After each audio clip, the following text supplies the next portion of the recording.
Hi, and welcome to the Spinal Institute's 3 Steps to a Pain-Free Neck. What you're going to learn in this DVD are the 3 steps to removing your neck pain and dealing with any pinched nerve symptoms down your arm, across your shoulders, if you have any. We're going to show you this safe, effective and simple method for you. The first step we're going to look at is removing the causes of your neck pain. The second step, we're going to deal with the pain more directly. And then the third step, I'm going to show you how you can maintain your pain-free neck and show you some tips and techniques that you can do on a daily basis. Now the first step is, as I say, removing the causes of your neck pain. Because you've probably never even thought about this, but it is vital that you remove the causes of your neck pain, because if you do not, you can never expect to be pain-free permanently, because you're continually hurting your neck. And this is what the majority of people do. They continually hurt their neck, they don't know what's causing the pain, but then they'll have neck pain, they'll go to a practitioner, they'll get better for a while, but then the neck pain will mysteriously come back. We're going to show you how to address the major causes of neck pain and eliminate them, so your neck can finally start to heal. Now, let me just illustrate this point a little more clearly for you, because if you don't remove the causes, well, this is what happens. Here's Ralph. Now, Ralph, he suffers from neck pain. He suffers from neck pain because I hit him across the back of the neck all day, every day, thousands of times a day with the baseball bat. Now, as much fun as it is for me, and quite therapeutic if I must say, but Ralph doesn't like it because he doesn't like to suffer from neck pain. So let me ask you this. If you were to help his neck pain, what would you recommend? Chiropractic, acupuncture, massage, Advil, muscle relaxants, cortisone? Get me to stop hitting him with a baseball bat across the neck? Well, that's not a bad idea, is it? You see, the cause of his neck pain is me hitting him with this baseball bat across the back of the neck, right? And if he went and spent thousands of dollars on treatments or medications, while I'm still hitting him across the back of the neck with the baseball bat, well, he's never going to get better, is he? He might feel better for a little while, but as long as I am damaging his neck with a baseball bat, he's going to continue to have pain. So the first and foremost, we must remove the cause, me hitting him with the baseball bat. But this is probably what you've been doing for years. It's what the majority of people do. They're never even taught what the causes of the neck pain are. They'll just go and get therapy, get better, and they'll be in this recurrent bouts of neck pain. They'll be good for a while, and then suddenly they've got neck pain again. I'm going to show you what are the major causes of your neck pain first and foremost. It is the most important step in the 3-step method if you want to become pain-free permanently. Okay, so let's get started.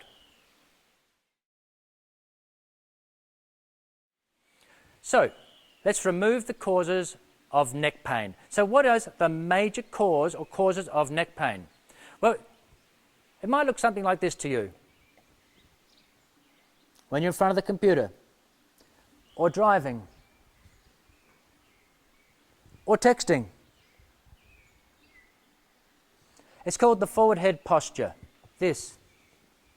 That is the major cause, the most common cause of all neck pain, the forward head posture.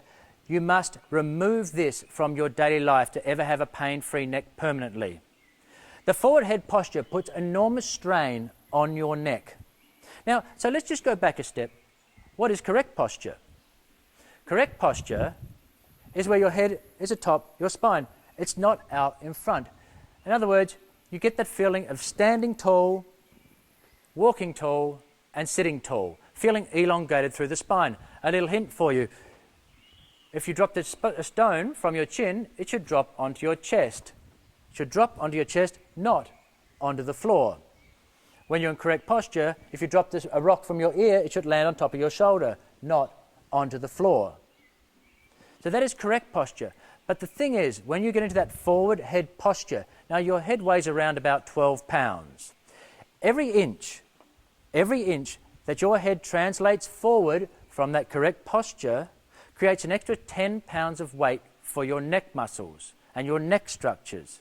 So every inch, now it's not uncommon for us to be in the clinic to see people with their neck translated 2 to 3 inches in front. That's an extra 20 to 30 pounds on top of their already 12-pound head. That's a 42-pound head. So just imagine if I asked you to hold a bag of groceries that were 42 pounds. Well, you wouldn't last a few minutes, would you? Your arms, your muscles would be aching. but that's what you ask of your neck structures when you are like this in front of the computer or driving in a forward head posture. The forces are enormous. Now these muscles get very sore, of course, just like your arm muscles would. So apart from that, these muscles also, if you do this long enough, will have chronic imbalances. You then get tight, weak muscles here, long, tight muscles at the back. You get these major muscular imbalances. Add to that, you can then get trigger points in the muscles. Now, trigger points are little painful points within the muscles that can be very painful as well. Worse than that, they can then refer pain, and that can give you suboccipital headaches, headaches across the eye, and I'm sure some of you watching this are already familiar with these headaches. These trigger points refer pain also into the shoulders, into the arms. Now, that's your soft tissues. But let's have a look at what happens in the forward head posture, what you're doing to your spine, because it gets worse. Now, when you're in this position here, your lower cervicals, now, look at my hands here. Imagine my hands are your vertebrae. Imagine between my hands there's a balloon. Now, if I do this, the balloon will bulge out this way, right? That balloon represents what's happening with your disc. The inner part of the disc, when it's in flexion, migrates backwards. So, if I do this, which is what happens to your lower spine and your cervical area, if I do that, those are now flexing, pushing the disc backwards. Do this long enough and your neck can feel very stiff. If that disc then bulges even further backwards, it can then bulge and press on a nerve, which can then give nerve-related symptoms into your shoulders, into your arms, tingling, numbness or pain. So we need to get that forward head posture out of your daily life. It gets even worse though. When you're in that forward head posture, that can then also give you TMJ, jaw problems, lung problems, even digestive problems, and also, of course, lower back problems. And I'm going to go this into more detail shortly, but you can't get into this posture unless you've lost that lumbar inward curve, that nice inward curve that you should have when you're sitting and standing in good posture. So let me be clear about this. For you to have a good posture in your neck, you must have good posture in your lower back, as you're about to see. So think of it this way. Sit tall, stand tall, walk tall. Let's have another closer look at this. The forward head posture is not only horrendous for your neck, but the knock-on effect is enormous.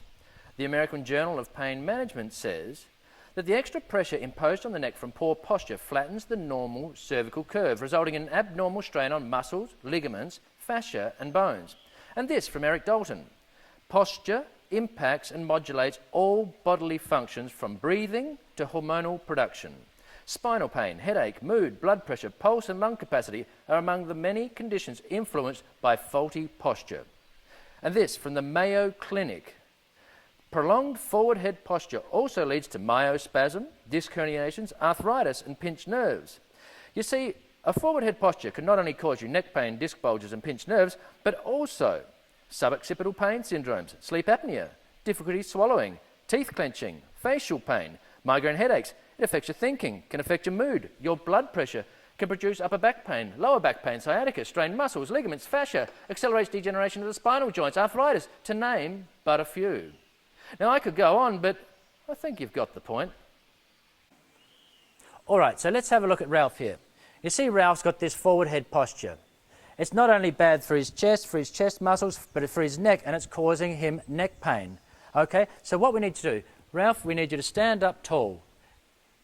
No, don't lift your chin up here, Ralph. Bring that back down. So you want to feel elongated. And a nice way, if you do have hair, is to pull a hair up like this to get that feeling of elongating through the spine. A nice way to think of it is walk and stand as if you own the world. That kind of that confident posture. Because let me tell you, there's nothing good apart from having neck pain because of this, but nothing looks good at you walking and standing like this.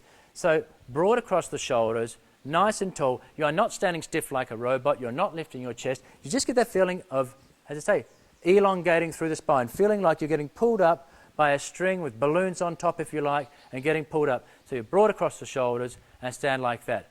That will take you out of this.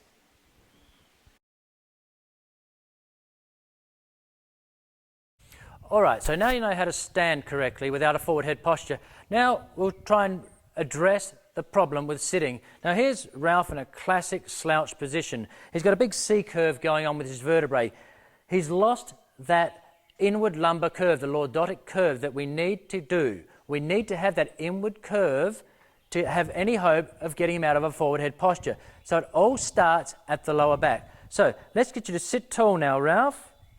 There we go. And now, as you see, with him sitting tall, he's now got the inward curve. That's how you must do it. It starts from the lower back. A nice little helper is get a rolled up towel. You can buy a lumbar roll or a cushion and put that at the base of the back there, down around about belt line. And that will just give you that added support for your lower back. So you put this down here, a cushion, a lumbar roll, something like that, that will help you keep that inward curve. So now, as you can see, he's got out of that forward head posture. Now he's starting to heal his neck finally. So when you're at that computer, make sure you're out of this position.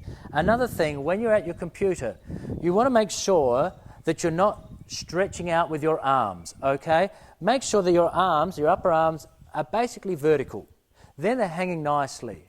So when you do this, you can see what happens. I start to reach forward. So when you're at a computer, bring the keyboard back or bring your chair forward so that your arms are hanging loosely. Then you're not using muscular activity back behind you. So like that, in a forward head posture, there you are there. Now, let's just talk about sitting here. When you're sitting, even in good posture, sitting is double the amount of compression on your discs than standing. Let me just tell you that again. Even in correct posture, a sitting position creates double the amount of compression on your discs than standing. So you must take breaks. You must get up out of your chair every 35 to 40 minutes and take a break.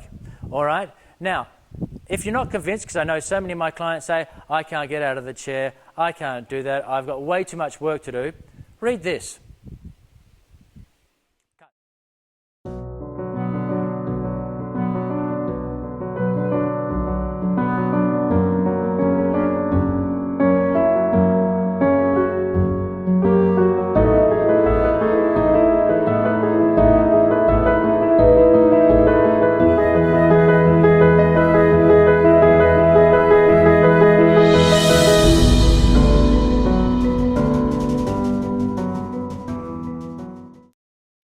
Another point must be made here. So now that you have good posture and know that changing the position is also essential, you must also know that it is vital to take micro breaks regularly throughout your day. Every hour you must, now I stress, you must get up from your chair. Why is this so important? Well, I'm glad you asked. The Mayo Clinic writes, researchers have linked sitting for long periods of time with a number of health concerns, including obesity and metabolic syndrome, a cluster of conditions that includes increased blood pressure, high blood sugar, excess body fat around the waist, and abnormal cholesterol levels. Too much sitting also seems to increase the risk of death from cardiovascular disease and cancer. One recent study compared adults who spend less than 2 hours a day in front of the TV or other screen-based entertainment with those who logged more than 4 hours a day of recreational screen time. Those with greater screen time had a nearly 50% increased risk of death from any cause, and also about 125% increased risk of events associated with cardiovascular disease such as angina or heart attack. That is from the Mayo Clinic. So I hope that's convinced you a little more to get out of your seated posture. Take micro breaks. It's super important not only for your concentration in your work, but also for your body. Now, when you get up, you can walk around, take a little break. Also, here's a nice little thing you can do. Put your hands at the base of your spine. Use them as a pivot point. Don't bend your knees. And what you're going to do is do 10 repetitions of this. What that does is extends your lower back. You see my hands at the base of my spine, and you're trying to go back further and further as you go. What that does is counteract the flexion in your spine. If you do get into a more flexed position, that extension is extremely good to migrate the center of the disc in your lumbar spine more forward. The other thing you can do is a thing called Brugger release position. Now, because we are always like this in front of the computer, flexed here, flexed here, flexed here. What we're going to do is basically the opposite. So here's another thing you can do. You can do one or the other, or you can do both.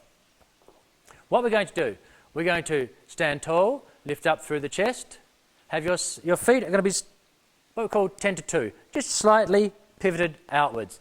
Chest up, you're going to bend your hands back, extend the wrists, and then turn them outwards like this, up through your chest.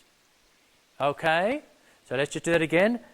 Extend and turn outwards. And feel your shoulder blades coming down and back, as if you've got a pencil between your shoulder blades. You're not bringing your shoulders up, you are drawing your shoulder blades back and down. Okay, so you're lifting up, back and down.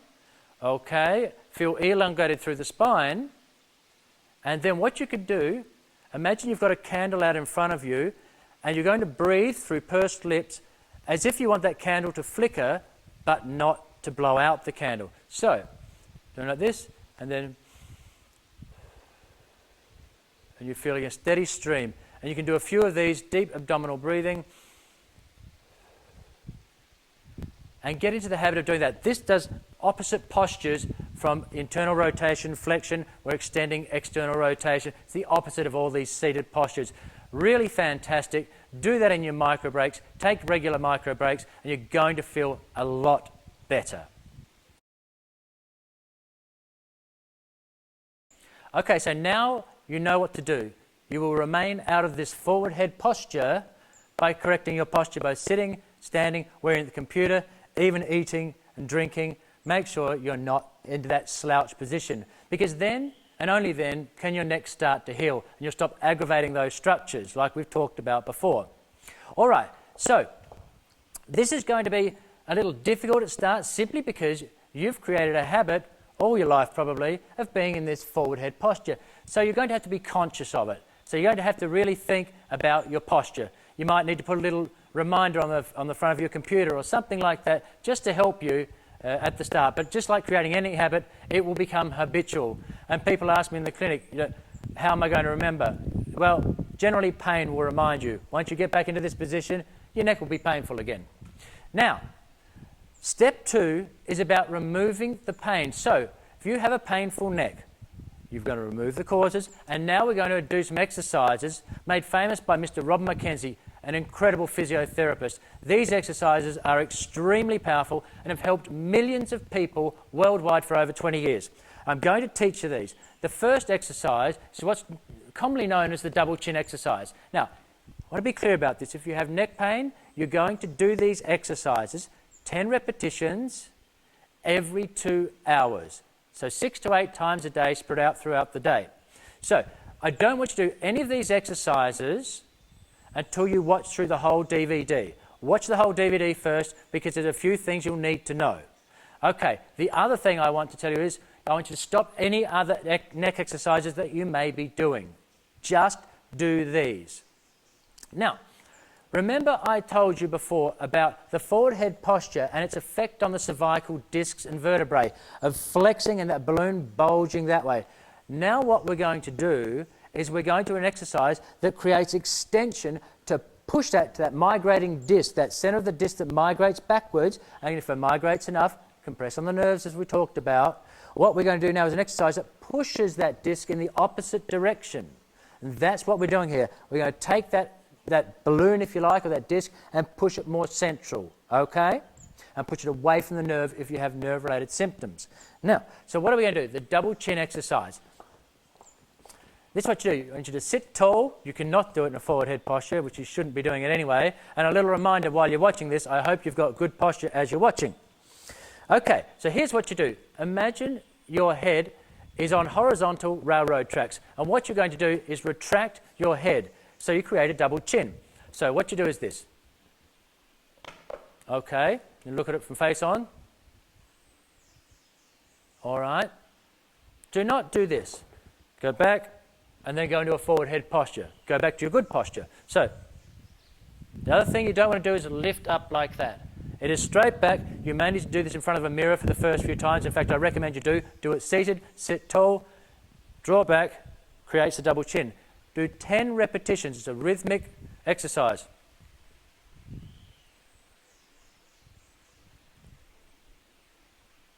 10 repetitions of that, okay? You may feel a stretch at the base of your skull. That's good because when you're in this position here, these suboccipital muscles are contracting to hold this position. So finally, you're giving them a stretch, and at your lower cervicals, you're starting to push that disc away. So you're going to do this 10 repetitions. Now, if this hurts too much to do, hold on, I'll show you what you can do instead. But if this is fine, that's what you do. 10 repetitions like this. After you have done those, then you're going to do the second neck exercise. And this is bringing